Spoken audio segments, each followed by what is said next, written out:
Sekitar 5 menit kemudian, sebuah mobil hitam berhenti di depannya. Seorang pria berjas hitam membukakan pintu mobil untuknya. "Nona Naura?" Dia membungkuk sedikit memintanya untuk masuk ke dalam mobil. Menyeka air matanya, dia masuk ke dalam mobil dan pria itu menutup pintu. Dia dibawa ke salah satu villa milik ayahnya di negara itu. Agak jauh dari kota kecil tempat dia tinggal sekarang. Naura naik ke lantai atas dan mengganti pakaiannya. Dia tidak memiliki selera untuk makan malam. Pikirannya terus mengingat adegan yang sama. Hatinya sangat terluka hanya dengan mengingatnya. Memang benar, selama beberapa bulan dia tinggal bersamanya, tidak ada terucap darinya satu kata pun. Seperti "aku mencintaimu" atau "aku menyukaimu". Atau setidaknya kata sayang darinya. Bahkan dia memanggilnya monster. Bagaimana jika dia benar-benar mencintai wanita itu, dan dialah yang membuatnya terjebak dengan pernikahan yang dipaksakan? Dia menutup matanya rapat-rapat, mencoba mencari jalan keluar untuk mengatasi masalahnya ini. Naura! Naura! Kainan meneriakkan namanya beberapa kali di sekitar jalan dan taman. Mencoba menemukannya di tengah malam yang dingin dan bersalju. Dia mengeluarkan handphone, mencoba menghubunginya, tetapi tidak berhasil. Handphonenya mati.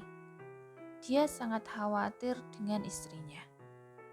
Hampir 1 jam mencari, seorang pria paruh baya dengan seekor anjing yang merupakan salah satu tetangganya mendekatinya. "Hei anak muda, apakah kamu mencari istrimu?" Dia bertanya.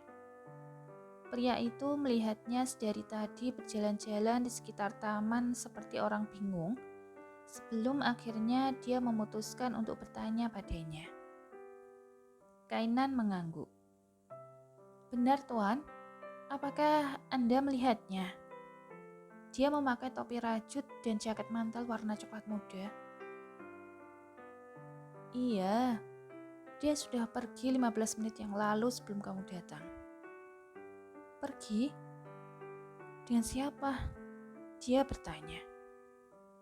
"Entahlah, tadi aku melihatnya masuk ke dalam mobil hitam. Mobilnya cukup mahal kelihatannya." Pria itu mengangkat bahu. "Oh, terima kasih Tuan," katanya dan kembali ke rumahnya. Menutup pintunya, Kainan bersandar di daun pintu dan perlahan membungkuk di lantai. "Serius, Now?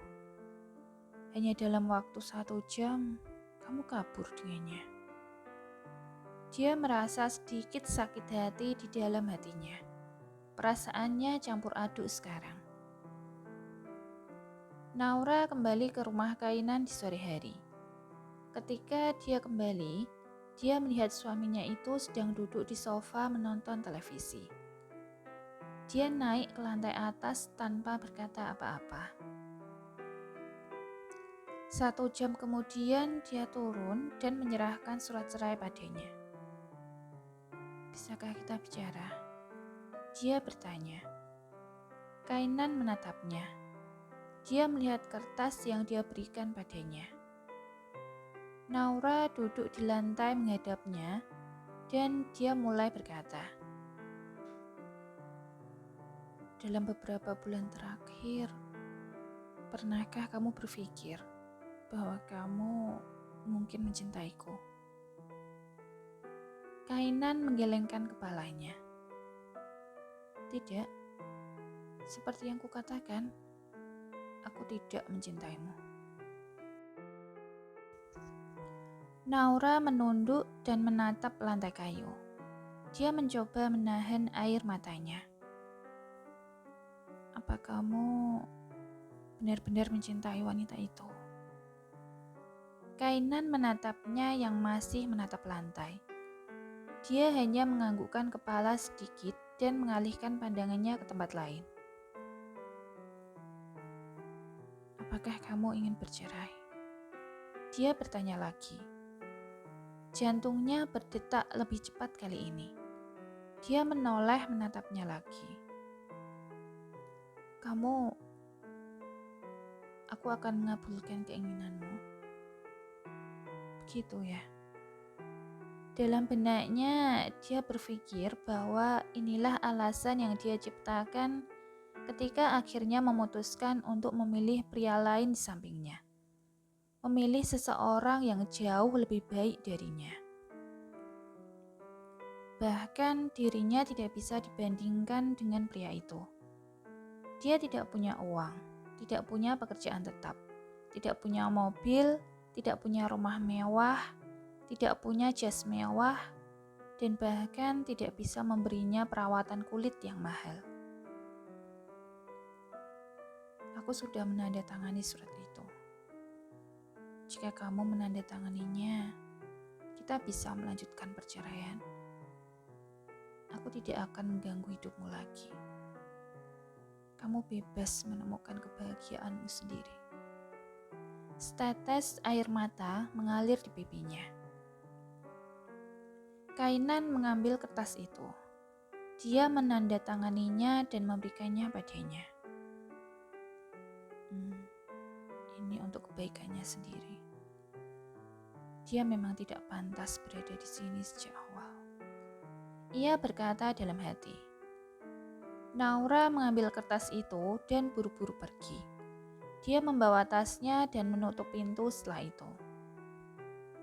Begitu dia masuk ke dalam mobil, air matanya tumpah ruah. Dia tidak bisa lagi menahannya. Sopir yang duduk di depan bisa merasakan kesedihannya. Dia mengirim pesan kepada tuannya, Noah, memberitahukan kondisi adiknya. Kainan menyandarkan kepalanya di sofa setelah Naura keluar. Dia menutupi wajahnya dengan tangannya.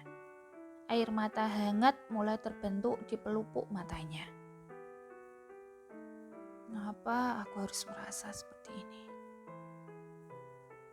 Larut malam. Ting tong. Naura berjalan ke arah pintu dan membukanya. Dia sangat lelah. Wajahnya tampak pucat, matanya bengkak dan rambutnya acak-acakan. Dia melihat ayahnya berdiri di depan pintu. "Papa?" Dia bertanya. Suaranya bergetar. "Iya sayang, ini Papa," kata Pak Haris. Pria paruh-baya itu membuka lengannya dan putrinya memeluknya erat-erat. Naura menangis di dekapan ayahnya. "Ini sangat menyakitkan, Pak," katanya sambil terisak. "Papa tahu sayang, Papa tahu itu." Dia membelai rambutnya dengan lembut. Dia membawanya ke dalam dan duduk di sofa di ruang tamu. Keduanya tidak mengatakan apa-apa. Pak Haris terus membelai rambut putrinya, menenangkannya sampai dia tertidur. Menutupi tubuhnya dengan selimut, dia meletakkan lebih banyak tumpukan kayu di atas perapian di ruang tamu. Itu untuk memastikan Naura tidak kedinginan. Dia memandangi wajah putrinya yang sudah tertidur lelap. Apa yang dirasakan oleh putrinya, tentu dia juga bisa merasakannya. Sementara di Bandung, Nadine bangun dalam pelukan suaminya. Dia masih merasa sedikit sedih tentang berita semalam. Suaminya belum bangun, jadi dia menatapnya, seolah-olah sedang meminta penjelasan darinya. Ia memejamkan mata dan terus mengingatkan hatinya untuk tegar dan selalu bersabar dengan apapun yang akan terjadi. Dia ingin tinggal di sisinya lebih lama dan tidak ingin menyakitinya lagi seperti terakhir kali. Dia harus mengendalikan emosinya. Dengan cara berpikir seperti itu, dia bisa tersenyum dan meringkuk ke dalam pelukannya, mencari tempat yang hangat. Kau sudah bangun, kata Dev setengah tertidur ketika dia merasa Nadine bergerak mendekatinya. Tempat tidur sangat terbatas. Jika dia terus mendorongnya, mungkin dia bisa jatuh dari tempat tidur. Tidak, jawabnya. Jika tidak, mengapa kau menjawab pertanyaanku? Dia tersenyum meski belum membuka matanya. Aku setengah tertidur. Betulkah? Dia bertanya dan membawanya lebih dekat ke dalam dekapannya. Dia mencium setiap inci lehernya yang merupakan titik geli istrinya. Dev, stop. Kita di rumah orang tuamu. Ucap Nadine membuat Dev berhenti. Dia akhirnya membuka matanya dan mencium bibirnya. Lalu, haruskah kita kembali ke rumah kita hari ini? Dia bertanya. Nadine cekikikan. Dia menggelengkan kepalanya. Tidak, aku ingin bertemu dengan kakekmu, kakek Dano. Hari ini kita akan ke Rusia kan? Dia bertanya. Dev mengangguk. Ya. Tentang semalam. Dia menatapnya dalam-dalam. Wajahnya terlihat sangat bersalah. Nadine menyegel bibir suaminya dengan kecupan yang cukup lama. Jangan katakan apa-apa lagi tentang itu. Sudah aku katakan kan sebelumnya, aku percaya padamu. Jadi aku akan tetap di sisimu. Terima kasih sayang. Dev sedikit berlinang air mata. Dia menyembunyikannya dengan meletakkan wajahnya di bahunya dan memeluk tubuhnya erat-erat. Aku ingin mandi. Nadine berkata sambil mencoba mendorongnya sedikit. Bolehkah aku ikut? Kita sudah melakukannya berkali-kali kan? Tolonglah, beri aku istirahat kali ini, oke? Dia sudah hafal apa niat sebenarnya suaminya ini ingin ikut mandi dengannya. Tapi aku masih belum puas sayangku. Terserah, sekarang lepaskan aku dulu. Aku tidak bisa bernafas. Dia mendorongnya perlahan, memintanya untuk bergerak. Dev terkekeh melihat istrinya yang cemberut. Dia mencium pipinya sebelum duduk di tepi tempat tidur. Baiklah, aku akan melepaskanmu kali ini. Yang benar. Dev mengangguk. Tapi kemudian dia memegang tangan istrinya yang sekarang sudah berdiri, bersiap ke kamar mandi. Nadine, mari kita hadapi ini bersama, oke?